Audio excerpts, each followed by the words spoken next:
for Arkansas Week provided by the Arkansas Democrat Gazette, the Arkansas Times, and KUAR FM 89. And welcome to Arkansas Week. I'm Dawn Scott. Thanks for being here.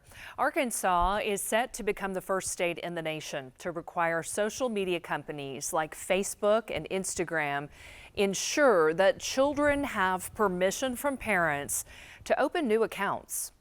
A law passed by the legislature and signed by the governor is set to take effect in September, and it will require social media companies to contract with third-party vendors to perform age verification checks on new users. Meanwhile, in the nation's capital, Senator Tom Cotton of Arkansas is among a bipartisan group of lawmakers pushing for a law to prohibit all children 12 and younger from having social media accounts and will require permission for parents of 13 to 17-year-olds to open new accounts. This proposal would also prohibit companies from using algorithms to recommend content to children. In an interview this week with the Associated Press, Senator Cotton, a Republican, said it's something his constituents are asking for. I've heard from so many Arkansans and friends of mine whose kids are now getting into their teenage years, who feel frustration, that they have the right and the responsibility to raise their kids at home and in school and when they're out in the town, yet they don't feel like they have the same empowerment online. So it's a frustration I've heard more and more in recent years. And just in the last week since we introduced our legislation, I've had so many people reach out to me and say, thank you for proposing a solution, for helping me get back my responsibility, my rights as a parent in the digital world that I have in the real world. Coming up later in the program, we'll talk with a state police investigator who aims to protect children online, as well as a counselor who can offer advice to parents and discuss ways social media can be beneficial for kids.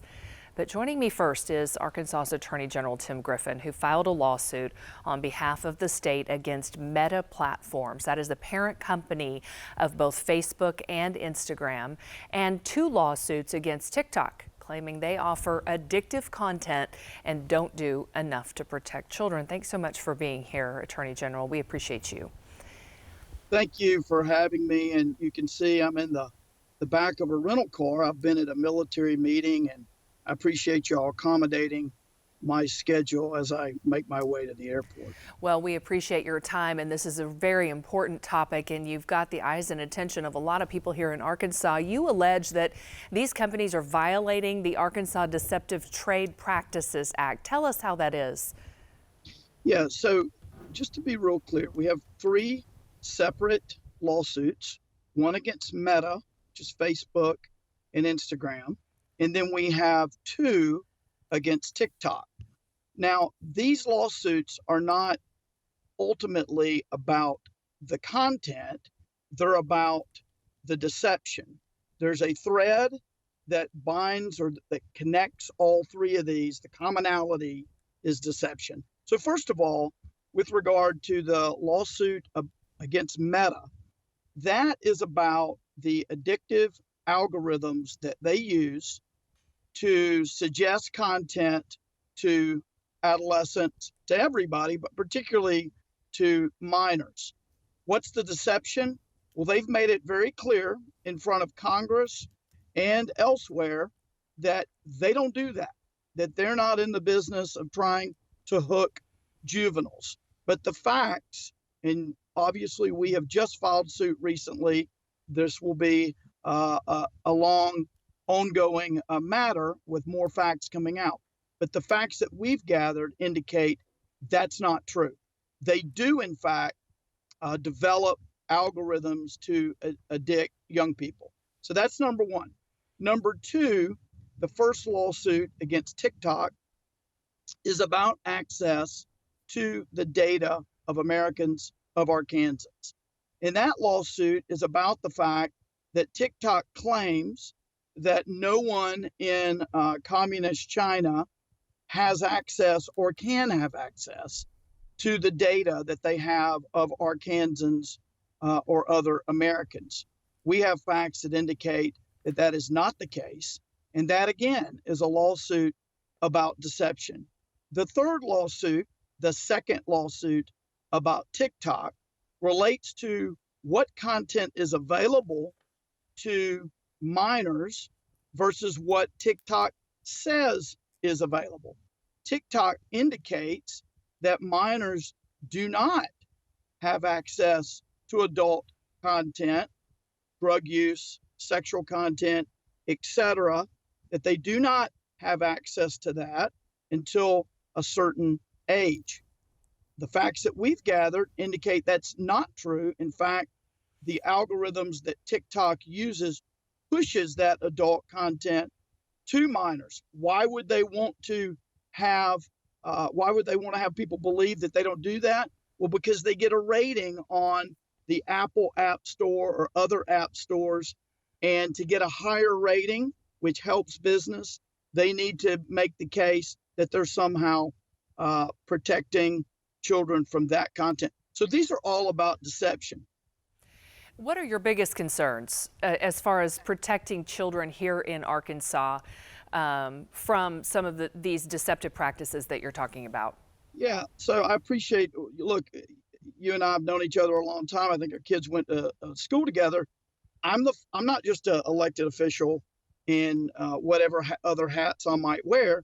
One of the most important hats the most important hat is father, and I have 3 young children, and I see with regard to them what tools are available and what tools are not available.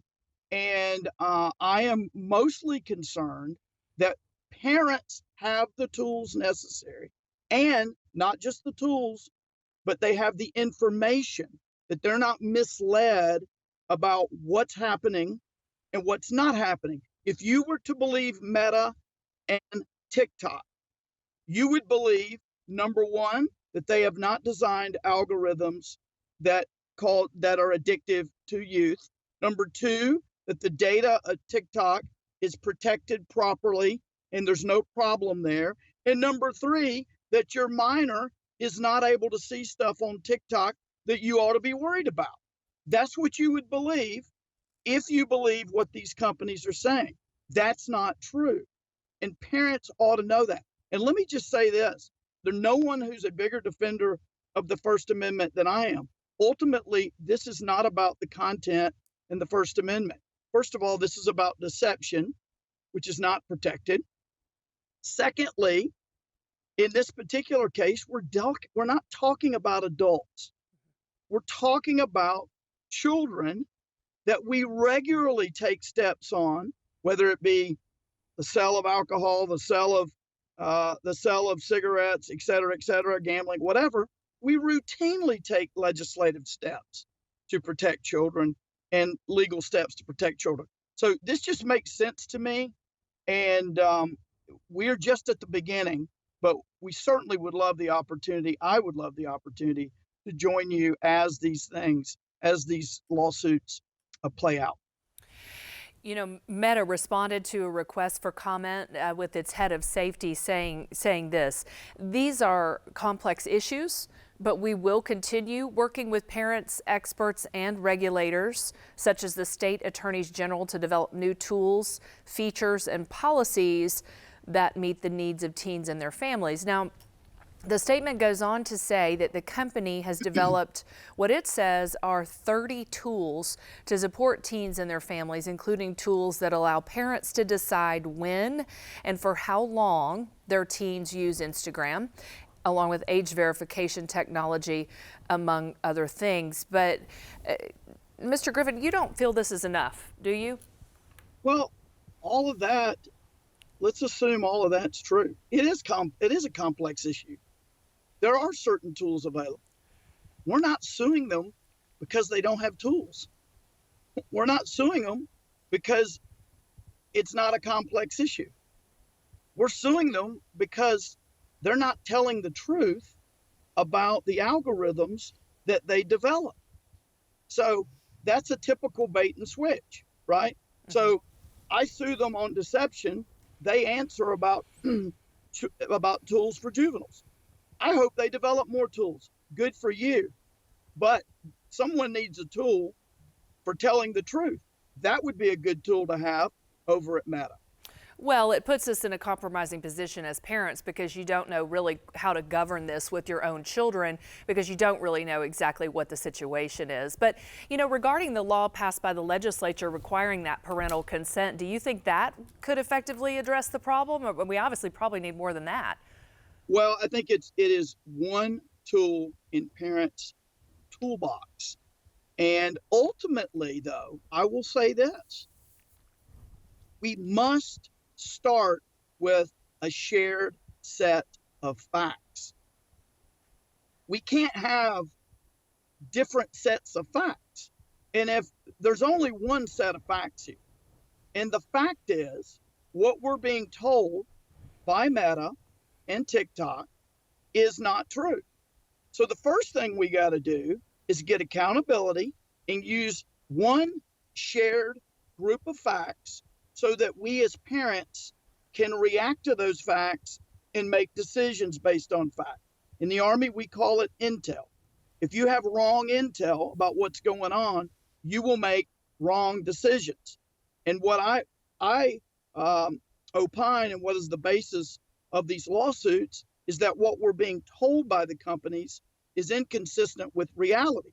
If a company sold you a product, any product, and they told you it was not harmful or it did this or that, and that wasn't true, and you relied on that, that would be a problem under the Arkansas Deceptive Trade Practices Act.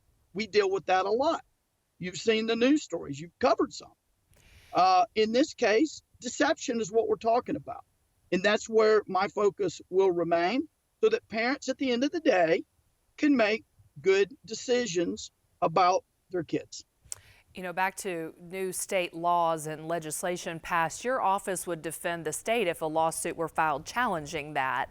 And there, you know, obviously then are suggestions this is a free speech issue, but do you feel the state law is constitutional? Yeah, so I can tell you this, I was extremely active, as I think any attorney general should be, during the legislative session.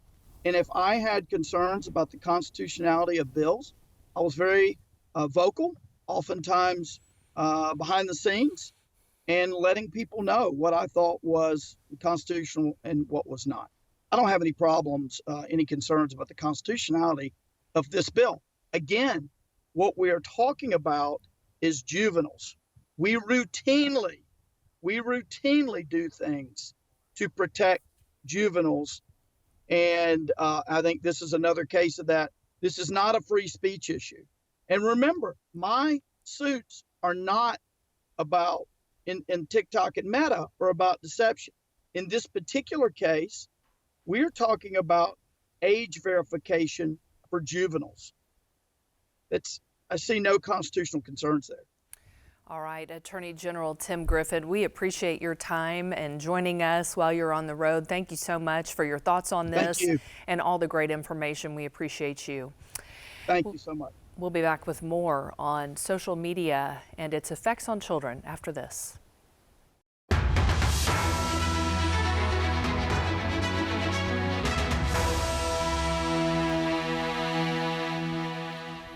Welcome back. We continue our conversation on social media, and this time it's impact on children.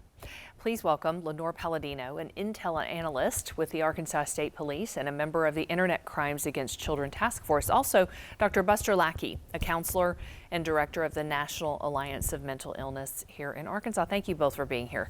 This is such an important topic and one that has so many levels to it. But let's begin with you, Lenore, if we can. How prevalent is the targeting of children for victimization here in Arkansas? Do criminals use these social media platforms to find children? Absolutely. It is very prevalent here in Arkansas. Since May of 2022, we've received over 4,000 reports of online child exploitation from the National Center for Missing and Exploited Children. If your child is one of these children, how do you know if they're being targeted? What do they look for? What should children say to their parents if they see something or experience something? Well, you should start the conversation well before something bad happens. We should have an open conversation about internet usage with our children on a daily basis because they're going to use the internet on a daily basis. They have to use it for school and for social activities and for church and things like that. So an open conversation about what are you doing, let me see what apps you have, you know, explain. Before a child wants to use an app or download an app, the parent should ask them, why do you want that? What are you going to do with it? Who else is using it? And they should also check to see if that app has a way to report behaviors that are inappropriate.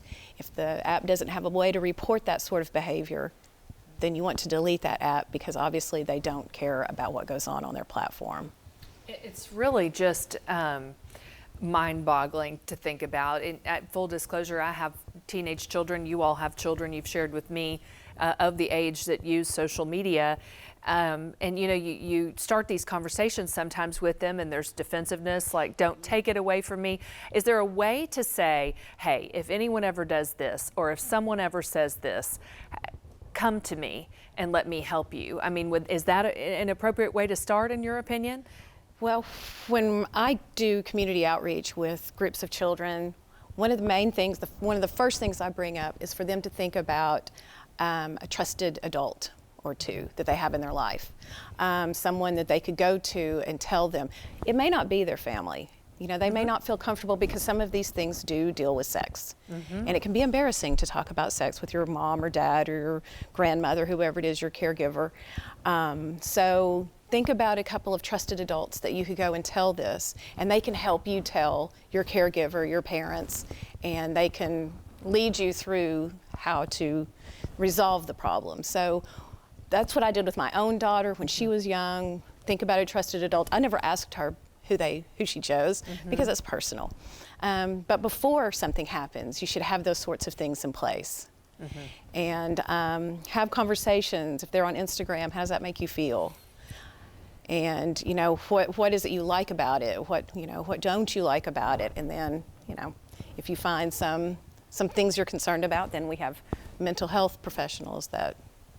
Well, and that was kind of my next pivot to get to you. We've talked about this, and I've heard about this, that the pandemic, after the pandemic, kind of a silent pandemic, of just high rates of depression and upset and hopelessness among teenagers specifically, who have now turned to their phone as their primary source of connection.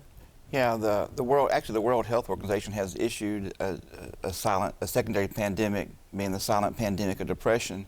And what we're seeing is that we were all isolated for so long. The kids had nothing to do but be on social media, and now a lot of those things they're carrying on. They're Googling and they're watching these videos that's being put out by social influencers that can be damaging to the child, because every child wants to have something every other child's got, and what they don't realize is the social influencers are being compensated or given products by these different vendors that when they do a innocent little prank on their video, it becomes the law breaking when our kids do it. Because it goes too far, it becomes a cruel prank. And then now we're facing legal issues, and we've got depression, and there's eating problems because whatever fad diet they're pushing on that as a social influencer, everybody wants to be like them. Or the image of perfection that you can doctor photos and people can look perfect. Yeah. I don't want to demonize social media because there are so many positives to it. And our kids, whether we like it or not, are being raised this way.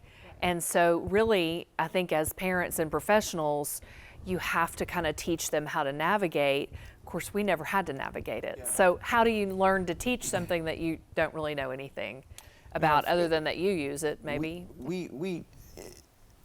No kid is going to tell their parent everything. And if you think your kids are, then we need to have a conversation. Yeah. But you've got to start having those conversations and breaking down that barrier and ending that stigma, and just having these conversations that not everything you see on there is real, and not everything that everybody posts is for good. It's for bad. And I think that's where you have to start, is by open, honest, and frequent dialogue. Yes, and we need to make sure that we're not shaming the child, that we're not, the child doesn't feel like what you're asking him or her, you're going to use against them later.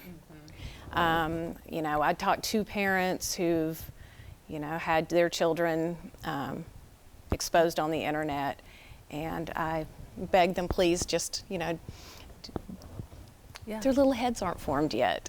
And they really sometimes don't know how to make the best decisions, and we do need to guide them. And, you know, we can use this as a learning situation, or, you know, we can turn it into a worse situation if you don't respond correctly to that behavior. And Don, one of the things that I think needs to be pointed out is, you know, a lot of times when we have these things and a picture's been exposed and it's been shared on the internet, everybody thinks it's the girls. Well, that's just really not true.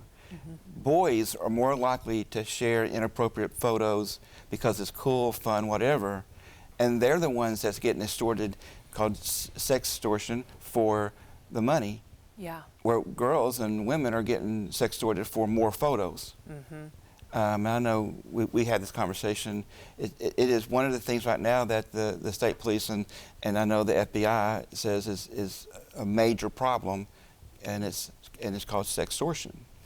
We have had several children across the country commit suicide, especially boys, when this has happened to them. I had a report the other day, and the child reported to Snapchat, and he said, "I'm very, very scared." And that's very frightening, because I don't know what scared means to him and what he was planning to do with that. But I was able to locate his caregiver and talk to them about it, so they could make sure that nothing would happen to him by his own hand, and, you know, he would get through that. But it's very concerning that. And just to be clear, the term sextortion is taking a photo and spreading it. That's in a compromise. Just explain exactly what that is. How sextortion happens is a person will pose as someone who would be attractive to a 16-year-old, 15-year-old boy or girl, but mostly we've got a lot of boys involved in this now. They'll pose maybe as a young girl and say, "Hey, you're really cute. Could I get a picture?" And eventually the boys, I mean, they all know that they're not supposed to do that, but they do it anyway.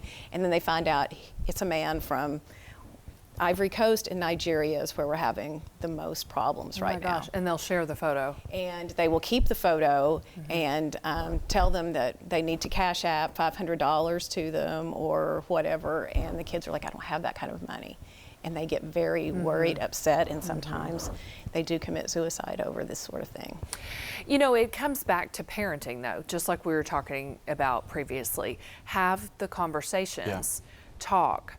Don't shame, just as you had mentioned, but help them navigate this. And if you have an open line of communication with your children, 9 times out of 10, they'll come to you if they're afraid or if they're upset. Right. They feel like they can tell you. Our website, aricac.org, has got resources for parents, teachers, children, and broken down in categories. You can go read some of those resources, learn how to talk to your children about these things. Our task force also does community outreach for parent groups for children and things like that. And if you're struggling mentally, or you're a parent out there and you see changes in your children, like, what do you look for? How do you know that it's tied to social media, for example? Well, I mean, sometimes it's hard to figure that out at first, but you have, again, it's the isolation, the, you know, moodiness, changing their behaviors, their eating habits, you know, not wanting to get up out of bed, not wanting to go to school, not wanting to do the things that they like to do, and those are some of those first warning signs that something's not right. Yeah, and if they're very, very upset about being separated from their devices because they want to continue that contact, then that is another big red flag. Yeah, because you've got somebody making a threat. If you don't give me $500, I'm going to expose these photos of you, and you're watching for that next message to come in. You're not wanting to let mom or dad have that phone or put it down for any time, and that's where because they don't go tell mom or dad that, hey, this has happened, then they get themselves into more, and it just gets deeper and deeper, and their mental health becomes more and more affected. I'd like for you to repeat the address that you gave us just for resources and information. You gave a web address just a moment ago, but we're going to put that up on the screen just so that people, if they need to reach out, can. Yes, aricac.org. And on that site, there's also a link to another site called Common Sense, Okay. Common Sense Media. That is a fantastic site. You put your child's age in, and it will give you reviews for everything from TV shows to games to apps to see how appropriate it is for your age child. Yeah. Thank you both so much for sharing with us. We so appreciate you, Dr. Buster Lackey, the Director of National Alliance on Mental Health here in Arkansas. Such an important topic, and one that we're going to have to continue to speak about as the weeks and months go on. And also Lenore Palladino, the Intel Analyst with Arkansas State Police, and again, a member of the Internet Crimes Against Children Task Force. Great information from you both. Thank you so much for being here. Thank you for having me. And that will wrap it up for us this week on Arkansas Week. Thanks for tuning in.